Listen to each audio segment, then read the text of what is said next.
关于前2天无人机袭击克里姆林宫的事件，一时之间让火力军不知道双方究竟谁在攻谁在守。从事件发生之后，火力军就猜测是用了哪款无人机袭击的。乌克兰自研的图141航程是足够，但火力军还是觉得这玩意儿不一定能突破到克里姆林宫，所以火力军查看了一下各国援助给乌克兰的装备，没想到真的发现了一款装备。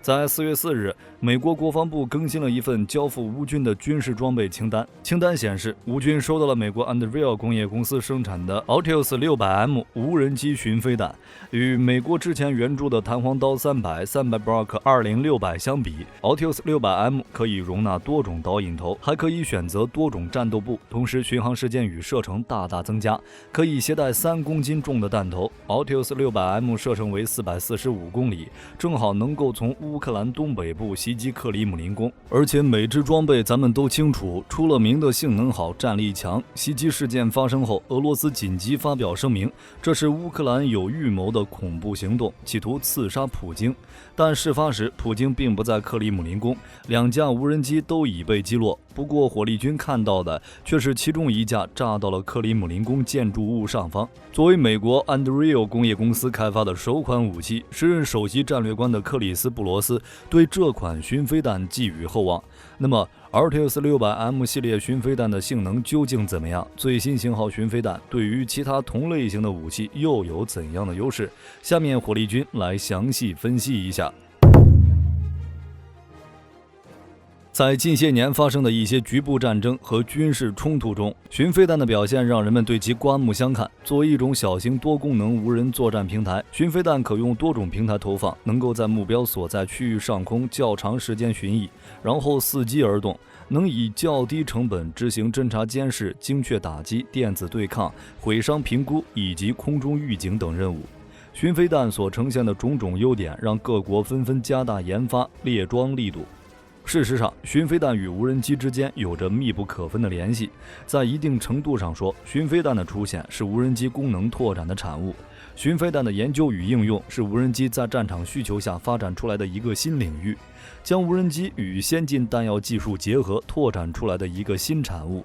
美国因为拥有全球最丰富的无人机使用经验，最先注意到巡飞弹在局部战争中的重要价值。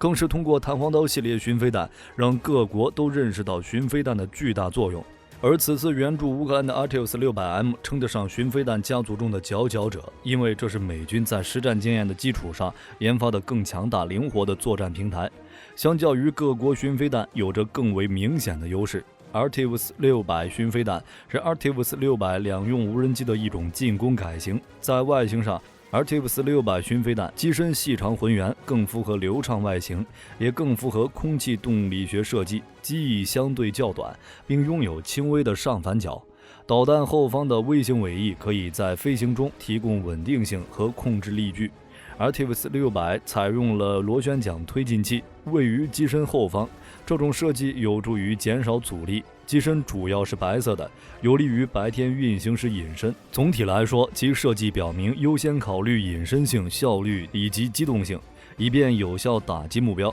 Altius 600巡飞弹的主要特点之一就是适应性强的设计，能够集成多种导引头和战斗部，可以根据特定任务进行定制，为各种军事行动提供量身定制的解决方案。无论是精准打击还是大范围破坏， Altius 600都可以通过更换不同战斗部来实现，还可以适配多种机动发射平台。Altius 600长约1米，整体大小仅是地狱火导弹的1半，可以集成到各种作战平台上，包括 MRZR 轻型战术车辆、GLTV 轻型战术车辆、UH-60直升机以及其他具有空中、陆地和海上多域发射能力的作战平台，可以拓展有人作战平台的作战覆盖范围和生存能力，同时还具备模块的功能替换单元，能迅速切换作战模块来应对复杂多样的现代化作战环境。例如，在进行局部战场的区域侦察时， Altius 600可以搭载情报、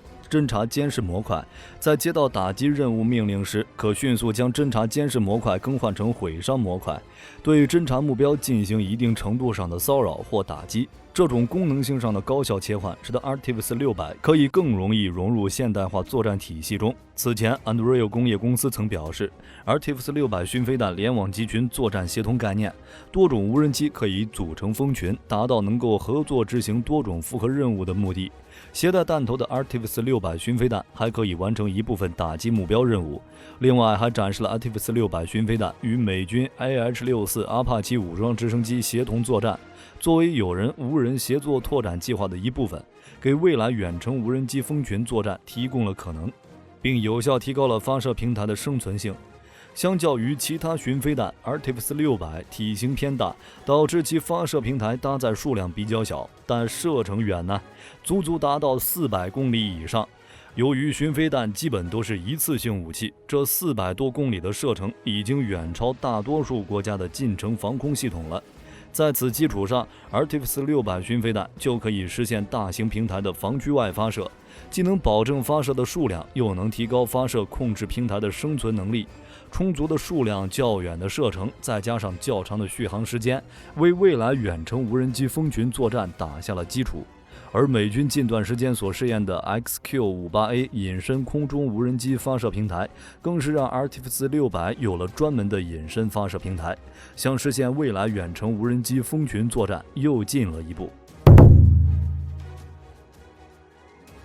在世界范围内比较有名的就是以色列研发哈比巡飞弹、美国研发弹簧刀巡飞弹以及俄罗斯研发的柳叶刀巡飞弹。其中小型巡飞弹以美国弹簧刀为代表的，尤其是弹簧刀300巡飞弹，这可是经过阿富汗战场的实战演练。美军在战场上使用了4000余枚弹簧刀300，可见其价格低廉，性能更好。最新服役的弹簧刀600同样在美军中广受好评，但弹簧刀系列巡飞弹仍存在某些方面的不足，无论是最新的600还是更早的300，讲究的都是方便单兵或小组携带，所以设计出来的体型重量比较小。体型最大的弹簧刀600战斗权重也只有 22.7 公斤，续航里程也比较短，只有40到90公里。较短的航程使其在战场上只能由单位较小、隐蔽能力比较强的步兵班组在距离目标比较近的抵挡使用，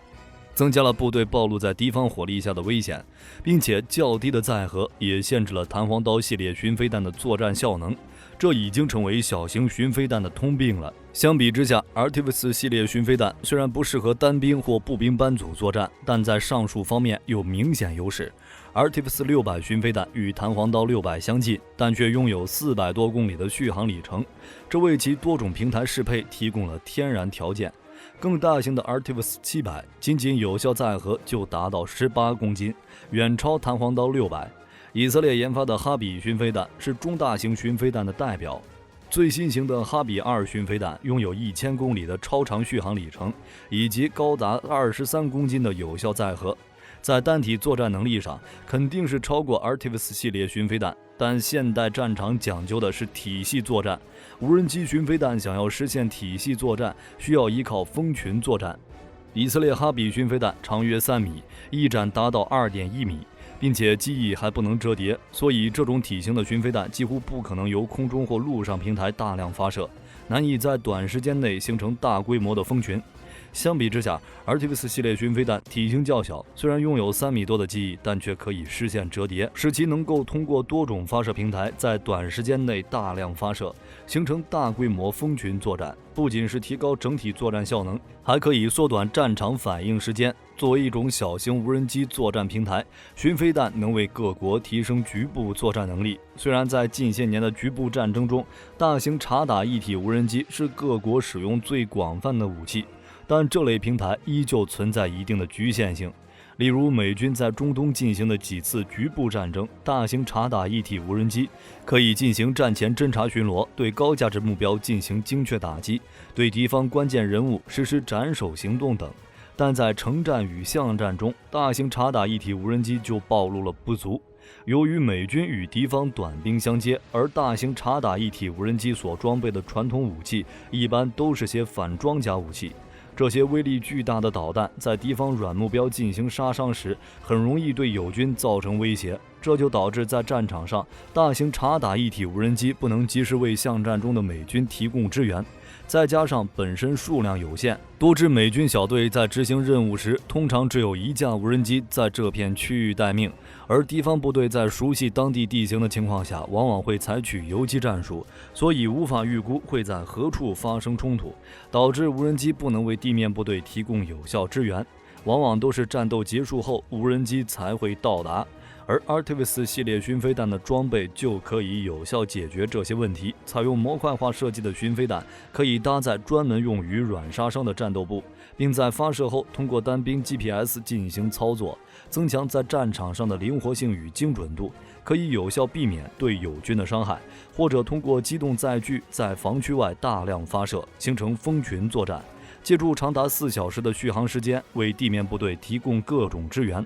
或者它也可以由 M1114 悍马、MQ-1C 灰鹰等参战载具，在遇到敌军时由单兵及时发射，有效解决了局部城市化战争中支援不及时的问题。除了对大型察打一体无人机的功能进行补充以外，Artemis 系列巡飞弹在信息化战争中还有更多的发展潜力。先进的设计理念赋予 Artemis 系列巡飞弹实现复杂作战任务的能力。当然，任何一种装备都会拥有自己的不足，而 Artemis 系列巡飞弹的不足就是每小时90公里的时速，以及毫无隐身设计，使其在面对敌方防空火力时的生存能力比较差。另外 Artemis 系列巡飞弹还处于试验阶段，此次援助给乌克兰估计也是想借助这片战场收集经验。经过多年发展，如今的巡飞弹家族已经枝繁叶茂了。从发射方式上来看，可以分为火箭、火炮发射型、机载投放型、车载投放型以及单兵投放型。从作战用途上来看，巡飞弹可以分为侦察型、攻击型、电子战型以及综合型等。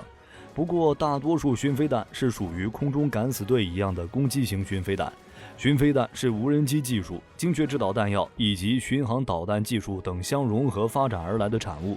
与无人机发展路径的区别越来越明显。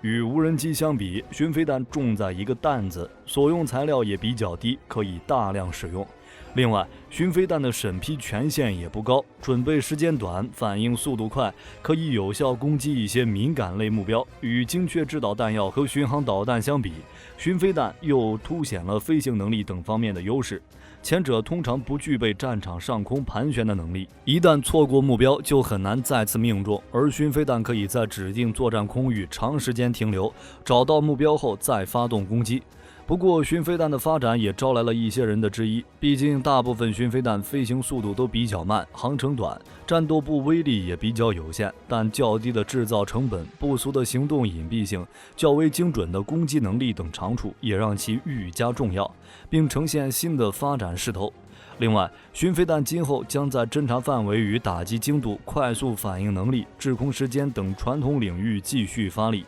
这些方面的进步同样有助于巡飞弹融入更广阔的战场。你们觉得这次是不是 Artemis 系列巡飞弹攻击克里姆林宫呢？如果不是，那又会是什么武器可以突破克里姆林宫的防御呢？好了，本期影片就到这里了，下期咱们聊一下台湾的航母杀手。我是火力军，咱们下期再见。